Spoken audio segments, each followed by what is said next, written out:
It's time to talk Buffalo Bills, who are favored against the Detroit Lions. You know, the Jets game last week, I said there's still one thing that can make me scream at the set when in a Bills game is when they designate Allen to run. I think there's very few designated running plays. I think he's been running at the opportune times for his actual running plays. When he's making moves, getting down the field. He's been very effective there. That's not where he's taking the hits. He's taking the hits in the pocket. He is getting hammered in the pocket. It will change. He will not run as much in the future. I think he will learn, and taking enough hits in general will make him learn, but they're not designating running plays for him very often. I think the one when he scored the touchdown, I think he took a quarterback sneak for a first down and got about 9 yards on the play. Yeah. He's done that. So what do you hear? Well, the offensive line. Yeah, the offensive line's got to be better. Part of it is trust on his part. Would you trust that offensive line? He's getting pressure right away. I think he has done a better job of it. I thought he leaked out a little bit quicker in some of these plays this past week.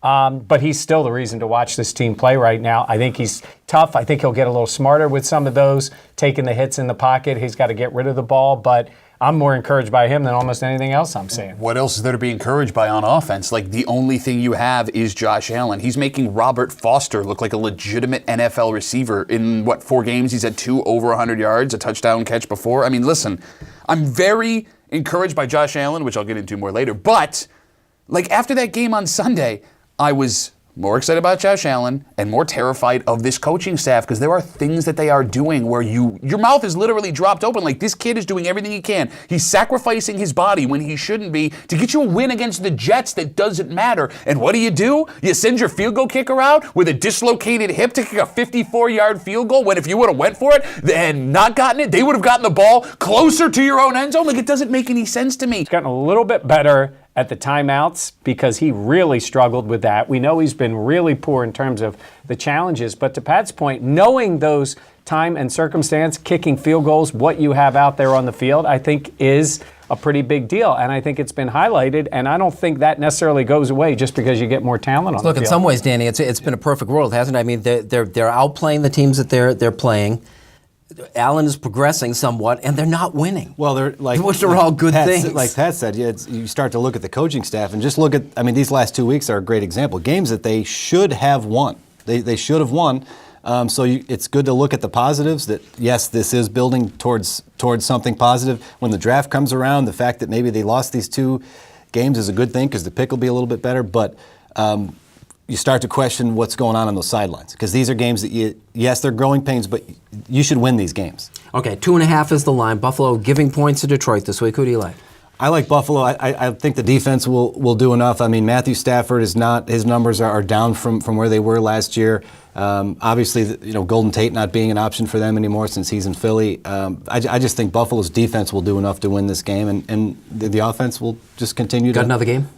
I like Seattle. Looking at the Seattle-San Francisco game, I think Seattle coming off a short week. I like them to win a close game. So I like San Francisco with the points, but Seattle to win a close game. Put some work into this. Yeah. I'm taking the Bills to win the game. It's going to be a close one, too, just because, they've got a lot more injuries. Milano being out there, he's played so well. What a shame it is for seeing him go out. I wanted to see Taron Johnson play more, but we knew he had been hurt. I think they'll figure out a way to beat a Detroit team that's going nowhere either. And then my other game, I'm going to take the Rams. They're going to hammer the Eagles this week. Rams looked atrocious in the cold in Chicago. The Eagles are playing. It looks like maybe they may even shut Wentz down with his back injury. Well, they haven't done that officially yet, but they may do that later in the week.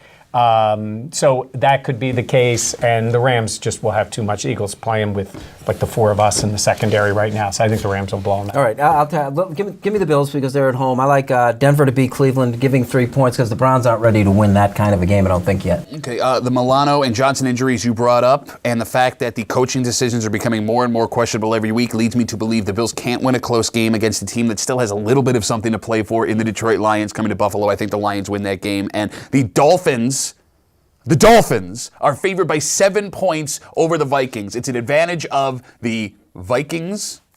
Actually, the Dolphins are getting 7. Oh, they're getting 7.